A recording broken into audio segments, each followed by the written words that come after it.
4 minutes అయిపోయింది friends. Already నేనే ఓడిపోతట్టున్నా friends. ఈ వీడియోకి మంచి సపోర్ట్ వచ్చింది అనుకో, మీ నుంచి 100 నుంచి 150 likes వచ్చినాయి అనుకో, కంపల్సరిగా ఎగ్ బిర్యానీ ఈటింగ్ ఛాలెంజ్ సంబంధించిన ఇంకొక వీడియో తీస్తాం.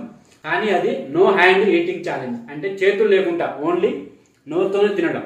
ఆ ఈటింగ్ ఛాలెంజ్ అయితే కంపల్సరీగా చేస్తాం. దీని మీద మీ సపోర్ట్ వస్తే మాకు ఫ్రెండ్స్. ఆల్రెడీ 3 minutes 36 seconds అయిపోయింది ఫ్రెండ్స్. ఇంకా కొంచెం ఉంది. సేపట్లో తింటాడో చూద్దాం.